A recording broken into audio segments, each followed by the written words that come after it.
Assalamualaikum warahmatullahi wabarakatuh. Saya Aziza Ahmadullah dari Fakultas Keguruan dan Ilmu Pendidikan, jurusan PG PAUD, Universitas Terbuka Bogor, akan menjelaskan tentang anak dengan Down Syndrome. Pengertian: Down Syndrome adalah kondisi kelainan genetik yang disebabkan oleh adanya kromosom tambahan di kromosom ke-21. Kondisi ini menyebabkan anak memiliki tingkat kecerdasan yang rendah atau intellectual disability dan kelainan fisik yang khas. Karakteristik anak dengan Down Syndrome. Anak dengan Down Syndrome memiliki ciri khas secara fisik sebagai berikut. Ukuran kepala kecil dan tidak proporsional dengan bagian tubuh lainnya. Bentuk wajah datar dan hidung pesek. Bentuk dan ukuran telinga yang tidak umum. Jarak antara kedua mata lebih jauh daripada umumnya. Ada bintik-bintik putih di dalam mata. Mata sipit dan bagian ujung luar mata condong ke atas. Leher pendek dengan lipatan kulit di bagian belakang leher. Bentuk lidah lebih besar daripada mulut, sehingga cenderung menjulurkan lidah. Memiliki tangan yang pendek dan lebar dengan jari-jari yang pendek. Hanya memiliki satu garis di telapak tangan. Ada jarak yang lebar antara jari pertama dan jari kedua pada kaki. Penyebab Down Syndrome. Berdasar bentuk kelainan kromosomnya, terdapat 3 jenis penyebab Down Syndrome, yaitu 1.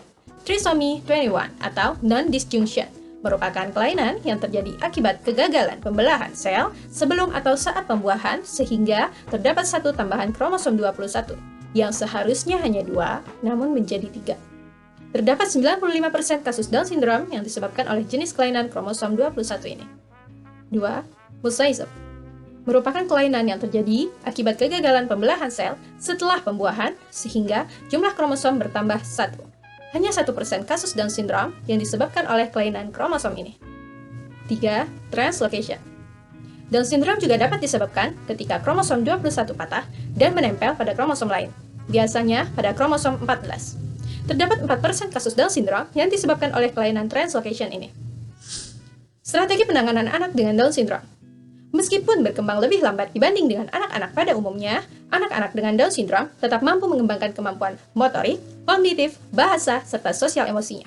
Down Syndrome dapat dideteksi dari masa kehamilan, dan penanganan sedini mungkin, terutama pada 5 tahun pertama kehidupannya yang merupakan masa kritis, sangat diperlukan, sehingga anak akan mengembangkan kemampuannya lebih cepat dan tidak akan terlalu tertinggal dari anak-anak lain seusianya. Program intervensi dini yang dapat dilakukan sejak lahir, yaitu 1. Fisioterapi. 2. Terapi wicara. 3. Terapi okupasional. Dari segi pendidikan dan pengarahan di dalam kelas, berikut adalah hal yang perlu diperhatikan oleh pendidik terkait anak dengan karakteristik Down Syndrome. 1. Menggunakan objek-objek konkret, melakukan demonstrasi atau ilustrasi langsung pada anak karena mereka lebih mudah belajar menggunakan model visual. 2. Memberikan instruksi dan penjelasan yang sifatnya sederhana dan bertahap karena kemampuan bahasa reseptif mereka lebih baik daripada bahasa ekspresif. Dapat juga memberikan aturan yang rutin atau konsisten.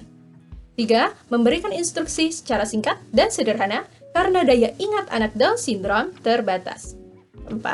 Guru perlu berhati-hati dalam memilih kata saat bercakap dengan anak-anak karena mereka mengembangkan kemampuan emosi yang sama dengan anak lainnya.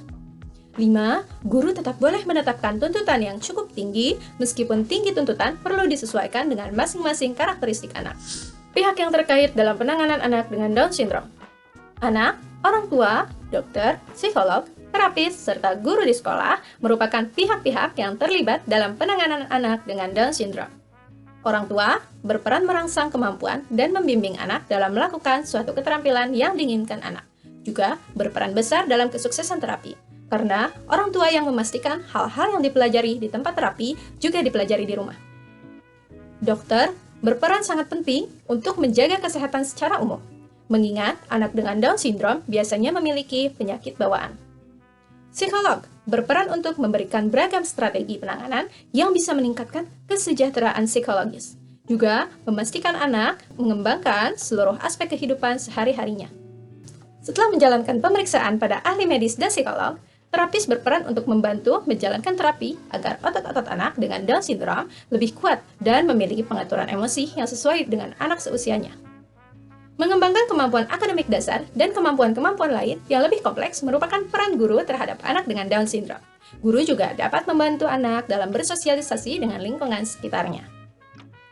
Sekian yang dapat saya sampaikan tentang anak dengan Down syndrome. Terima kasih. Wassalamualaikum warahmatullahi wabarakatuh.